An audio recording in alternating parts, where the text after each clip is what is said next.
You can see that he's just loving it. He is. And we said this before the break. Paul Pogba makes a good team better. But he doesn't make a mediocre team any good. And I think that's what you're seeing. You hoped for the transformation, Manchester United's transformation under Paul Pogba, that you're now seeing under Bruno Fernandes. Pogba couldn't do that.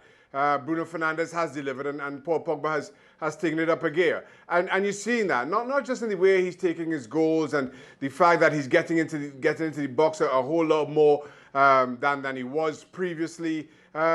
But if you just look at some of his passes, even some that just kind of go a little bit wayward, he's creative, he's inventive, he's taking chances, which is all Manchester United have ever asked of Paul Pogba, but he just hasn't been able to deliver before now. How good's Mason Greenwood, Stevie? Wow, it gets better every time you see him.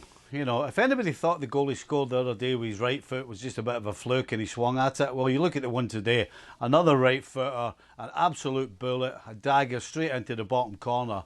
And he just, again, he looks smooth. He looks as though he doesn't have a care in the world, and probably doesn't. You know, he's playing as a teenager, and he looks as though he's playing as a teenager amongst men. But if you're defending against him, it's an absolute nightmare because you don't know where to take him. If you take him inside on his left, that looks so sweet and so cool, then he finishes it off. If you take him on his right, as he's shown us recently, he'll just smash it in the back of the net. Absolute nightmare for defenders and fantastic as a teammate. Shaka, what on earth is going on outside your house? My gardener showed up again. Right on cue. Has he cut the grass? Yeah. Oh, that's good. We hardly heard him, He's Shaq. leaving now. He's driving off now. My daughter went to tell him to come back. Nobody knows. Some other time. No one knows, Shaq. Don't worry. Yeah, good. Shaka, I just think of this as a goalkeeper's perspective. He hits that shot so hard, it's impossible to save. It is. I mean, and with either foot, which is the trouble. You saw how hard he hits it with his left in the last game against Bournemouth. And even the second goal was as hard. The second goal against Bournemouth, as hard as he hit it, I feel that was more about placement. But today against Villa, that was just about a pure strike, hitting through the middle of the ball with pace and beating the goalkeeper for pace. So he's shown that he can do anything with either foot.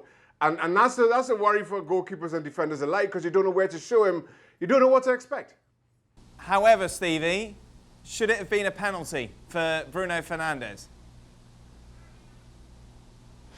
No, I don't think it should have been. Listen, when you're down at the bottom, typically you get nothing. And sometimes you get less than nothing. And today that's what they got. They got a decision that completely went against them, that was the wrong decision, even though somebody's looking at VAR. And that's the thing about VAR. It's not perfect, but it's not far off it. And they're going to get some things wrong. And unfortunately, Villa were on the wrong side of it. However, yes, they may have got the penalty. But regardless, Villa were never in this game. This game was never a competition, in my opinion. Yes, it's. You can argue if you're Dean Smith that, well, the first goal is important because then now we have to come out. But the truth is, Aston Villa don't know how to come out. They don't know how to attack properly. They haven't given many teams a game as far as an attacking force is concerned. So, to answer your question, no, I don't think it was a penalty, but it certainly made no difference to the outcome of the game. Are you as forgiving, Shaq? I'm with Stevie. It was not a penalty, but at the same time, I don't think it changed the result really. I think Manchester United were comfortable, and even despite the bad call, I don't think anybody truly argues that the better team got all 3 points. Well, thank you very much for watching ESPN on YouTube. For more sports highlights and analysis, be sure to download the ESPN app. And for live streaming, premium content, and let's not forget as well, ESPN FC 7 days a week. Subscribe to ESPN Plus.